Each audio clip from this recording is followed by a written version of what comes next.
we live in a world where success is seen as more important than happiness. I think you would agree to that, Manuel. I think, the reality is, growing up, our teachers, our parents, everyone around us tells us something strange. They say, work really hard for a very long time, make a lot of money, become very successful.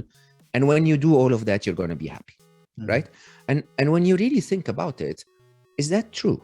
I mean, half of it is true. If you work really hard, you'll make money and be successful. But does success always make us happy? And when you actually look at the world around us, you see so many successful people that are miserable. That, as a matter of fact, it's known scientifically that the higher you go on the Maslow's hierarchy of needs, the more nothing from outside you makes you happy, right? If you're hungry and you haven't eaten for a day, and I give you one simple meal, you'll feel very happy, right? But if you're rich and famous and sitting in a 7-star hotel, and they give you a meal that doesn't have the exact right amount of French fries on the side or whatever, you're gonna go crazy. It's like life is not supposed to be this way, or caviar or whatever. So this is the first thing. They tell us that success is more important than happiness, and that unhappiness is a reasonable tax to pay to achieve success. That's wrong. Number two is, they tell us, and this is very, very big in our marketing-driven world, they tell us that happiness can be bought. That you can go to a party, or you can buy a fancy dress, or you can go on a vacation, or get an expensive car, and this will lead you to happiness, when in reality happiness never was found in things. And don't take my word for it. Remember, your first job. You finish education, you take your first job, you tell yourself, okay, if I make 100 a month, I'll be happy, right?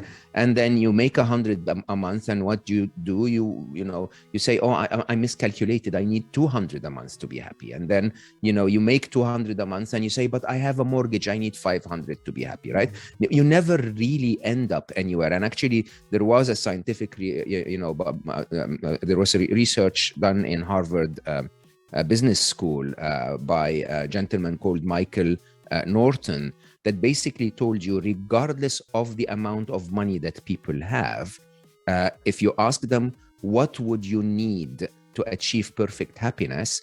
They always said, I need 2 to 3 times what I have. Happiness is found within us. It's not outside us. That's number one. Number two is a very interesting assumption that happiness is, we're told that things will make us happy, but the truth is, look again at that child. The state of the child is happy until something makes the child unhappy, right? So interestingly, I always say this, it's a very simple statement, but it's so true. Happiness is the absence of unhappiness. There's nothing you can do to achieve happiness. All you can do is to stop being unhappy. If you stop being unhappy, your default natural state is happy, right? And when you start to see it that way, the assumption becomes so different, because you no longer believe in anyone telling you do this to be happy. You start to focus on the other side. Stop doing that, and you'll stop being unhappy. If you look at every moment in your life you ever felt happy, there is a common trend line that can be described with mathematics. And the trend line is very straightforward. Your happiness is equal to or greater than the difference between the events of your life and your expectations of how life should be. Okay? So basically what happens is that no event ever had the power to make you happy or unhappy. I mean, take rain. Rain makes you happy if it's your ex-boyfriend's wedding or ex-girlfriend's wedding. Right? You want it to rain on them. You don't want the wedding to be a good wedding. So rain is fine, right? If it's your wedding, rain makes you very unhappy. It's like, no, I don't want that. I don't, right? If you want to water your plants, rain makes you happy. If you want to sit in the sun, rain makes you unhappy. You understand? There is no happiness in rain. There is a comparison in your head between rain and what you want happening. Do you want rain or not? And if that comparison is negative, then you're unhappy. If it's positive, then you're happy, right? And that suddenly literally clarifies everything, because with that, you can start to get very clear definitions. Again, as an engineer, I need a definition of the problem I'm solving to be able to solve it, right? So the definitions become very clear. Number one, the definition of happiness. What is happiness in that case?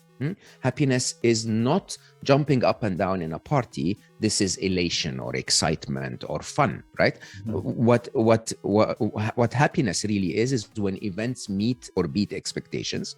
So that basically means that happiness is the calm and peacefulness you feel when you're okay with life as it is.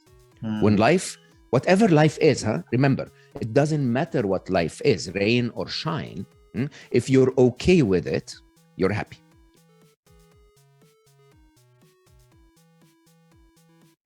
This is a very, very, very, very interesting question. I think it's the biggest question of our time when it comes to happiness. How is technology affecting our happiness? So from one side, you're absolutely spot on. Social media spoils both sides of the equation. So from one side, it shows you an event that is fake, right? Either through a filter on the camera of someone that makes her look so much more beautiful than reality, or faking the place where they are taking the photograph to make it look like it's a jungle when it's really a tree next to their door or whatever, right? And so this is one side. So the event that you factor into your equation from social media is not real, okay? And then your expectations from life as a result of constant exposure to that is you think that life owes you what you can see on social media, right? So if you have a good life and you have a wonderful person in your life and you're happy with them and they're treating you well and everything, but you see all of those other people squatting and showing their bodies and doing this and making it look like they're different than what they are, your expectation then is, why is the person next to me not like that? Maybe I should look for another one, or right? Your expectation keeps rising unrealistically because what you're actually comparing to is not even real. So that definitely breaks the equation. But having said that, I think this is really my radical accountability approach to everything, including technology and social media. Having said that, the truth is there are lots of upsides to social media. So my lovely daughter is definitely the most important thing in my life, but by a very long distance. So my lovely daughter doesn't always live in the same city I live in. Sometimes we overlap. Sometimes we're living in different cities.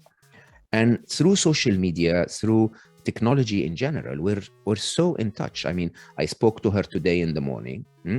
We texted while she was at the airport flying over to London, where I'm now, and when she arrived, she texted me and said she was fine. This is amazing, right? When she posts something on Instagram, I can follow her life. I can see where she is, right? It's wonderful. She follows my work.